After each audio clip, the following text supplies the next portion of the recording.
করতো আর সামনে এসে সামনের বছরের তারা যেন ভাগ্যটা খুব ভালো যায়, তারা যেন ভালো কাটাতে পারে, এই ফরিয়াদ সে জাহাজ দেবতার কাছে করত। একজন মুসলিম হিসাবে, একজন মুসলমান এই সমস্ত মুশরিকদের উৎসবে কখনো কশিনকালে একজন মুসলমান অংশগ্রহণ করতে পারে না। এই জন্য আমরা প্রত্যেকে সতর্ক থাকবো। আল্লাহ হাবিব সাল্লাল্লাহু আলাইহি ওয়াসাল্লাম বলেছেন, মান তাশাব্বাহা বিকওমিন ফাহুয়া মিনহুম, যে ব্যক্তি কোন ব্যক্তির বা কোন দলের কোন জাতির সাদৃশ্য অবলম্বন করে, রাসূল বলেন এই ব্যক্তি সেই দলের অন্তর্ভুক্ত হবে। নাউযুবিল্লাহি মিন যালিক। এবং বলেছেন ওয়া মান কাফারা সিওয়াদা কওমিন, যে ব্যক্তি কোন দলের সাদৃশ্য অবলম্বন করে, কোন দলের উৎসবে অংশগ্রহণ করে, উৎসবে নিয়ত করে না, দেখার জন্য, তামাশা দেখার জন্য যে ব্যক্তি অংশগ্রহণ করে ওই দলের সংখ্যাকে ভারী করবে, আল্লাহ রাসূল বলেন এই ব্যক্তিও সেই দলের অন্তর্ভুক্ত হবে। এবার আপনারা চিন্তা করুন, আজকে রাতের এই অনুষ্ঠানে যদি আমরা কেউ অংশগ্রহণ করি, তাহলে রাসূলের ভাষ্য অনুযায়ী আমি কাদের অন্তর্ভুক্ত হব? কাদের অন্তর্ভুক্ত হব? বলে সেই মুশরিকদের অন্তর্ভুক্ত হব। এই জন্য একজন মুসলমান জেনে বুঝে, জেনে শুনে আজকের এই দাওয়াত পাওয়ার পরেও যদি কোনো মুসলমান এই সমস্ত রাত্রে আনন্দ উৎসবে তারা যদি এই সমস্ত অনুষ্ঠানে লিপ্ত হয়, জড়িত হয়, তাহলে মনে রাখবেন আপনিও লেবাসের পোশাকে চেহারায় হয়তো আপনি মুসলমান থাকতে পারেন, কিন্তু আপনার ভিতরে ঈমান থাকবে না। আজকে রাত হলো ঈমান পরীক্ষার একটি রাত। যদি আপনি অংশগ্রহণ করেন, আপনার ঈমান শেষ। আর যদি আপনি বেঁচে থাকতে পারেন, একটি রাত আপনার বছর শেষ হয়ে গেল, আপনার জীবন থেকে একটি বছর ফুরিয়ে গেল, আপনি আল্লাহর কাছে দোয়া করেন যে হে আল্লাহ, একটি বছর আমি কত গুনাহ না করেছি, আমার দ্বারা কত অপরাধ না হয়ে গিয়েছে, আল্লাহ আপনি মাফ করে দেন। সামনের বছর যেন আমার দ্বারা কোনো গুনাহ না হয়, আমি যেন কোনো গুনার দিকে না অগ্রসর হই, আল্লাহ সেই তৌফিক আমাকে। এভাবে আজকে রাতটা আমাদের কাটানো উচিত ছিল। ইনশাআল্লাহ আমরা কাটাবো তো সবাই। এরপরে ওই জানুস দেবতা, তারা ওই জানুস দেবতার নামে ওই মাসের নাম রাখছে যে জানুসের মাস। জানুসের মাস হিসাবে সেখান থেকে আসছে।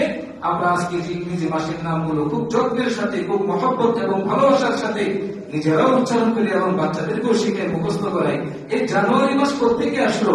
ইতিহাসে লেখা হয় যে এই জানুয়ারি মাস ওই জানুসের মাস, ওই হিসাবে সেখান থেকে দেওয়া হয় জানুয়ারি মাস। এভাবে ইংরেজি 12টা মাস, প্রত্যেকটা মাসের নামকরণ করা আছে।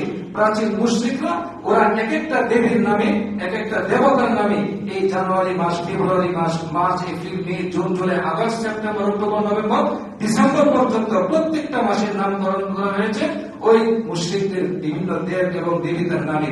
ইনশাআল্লাহ সামনে যদি কোনো সময় সুযোগ হয়, প্রত্যেকটা মাস কোন দেবীর নামে, কোন দেবতার নামে কেন রাখা হয়েছে, ইনশাআল্লাহ সেটা আলোচনা করবো। আল্লাহ তাআলা বোঝার তৌফিক দান করুন।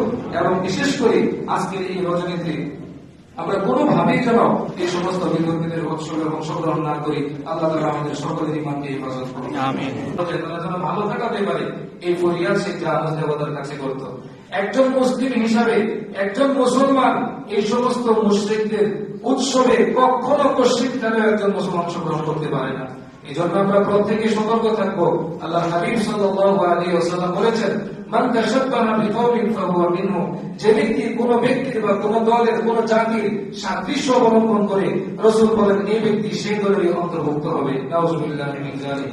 এবং বলেছেন ওয়া মান কাফারা সিওয়াদা কওমিন, যে ব্যক্তি কোন দলের সাদৃশ্য অবলম্বন করে, কোন দলের উৎসবে অংশগ্রহণ করে, উৎসবে নিয়ত করে না, দেখার জন্য, তামাশা দেখার জন্য যে ব্যক্তি অংশগ্রহণ করে ওই দলের সংখ্যাকে ভারী করবে, আল্লাহ রাসূল বলেন এই ব্যক্তিও সেই দলের অন্তর্ভুক্ত হবে। এবার আপনারা চিন্তা করুন, আজকে রাতের এই অনুষ্ঠানে যদি আমরা কেউ অংশগ্রহণ করি, তাহলে রাসূলের ভাষ্য অনুযায়ী আমি কাদের অন্তর্ভুক্ত হব? কাদের অন্তর্ভুক্ত হব? বলে সেই মুশরিকদের অন্তর্ভুক্ত হব।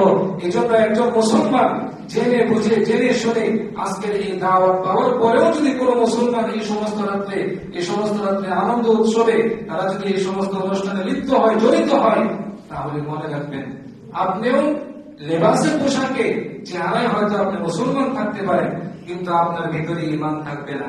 আজকে রাত হলো ঈমান পরীক্ষার একটি রাত। যদি আপনি অংশগ্রহণ করেন আপনার ঈমান শেষ।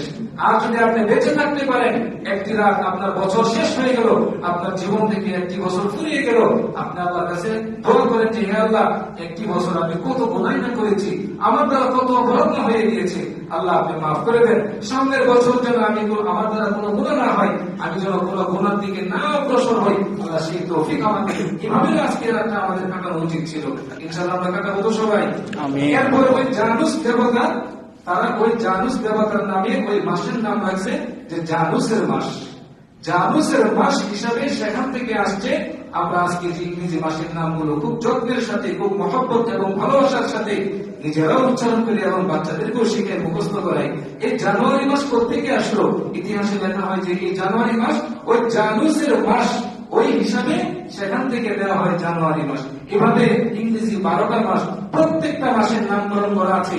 প্রাচীন মুশরিকরা ওরা এক একটা দেবীর নামে, এক একটা দেবতার নামে এই জানুয়ারি মাস, ফেব্রুয়ারি মাস, March, April, May, June, July, August, September, October, November, December পর্যন্ত প্রত্যেকটা মাসের নামকরণ করা হয়েছে ওই মুশরিকদের বিভিন্ন দেব এবং দেবতার নামে। ইনশাআল্লাহ সামনে যদি কোনো সময় সুযোগ হয়, প্রত্যেকটা মাস কোন দেবীর নামে, কোন দেবতার নামে কেন রাখা হয়েছে, ইনশাআল্লাহ সেটা আলোচনা করবো। আল্লাহ তাআলা বোঝার তৌফিক দান করুন। এবং বিশেষ করে আজকের এই রজনীতে আমরা কোনোভাবেই যেন এই সমস্ত বিতর্কিতের উৎসবে অংশগ্রহণ না করি। আল্লাহ তাআলা আমাদের সকলের ঈমানকে হেফাজত করুন। আমিন।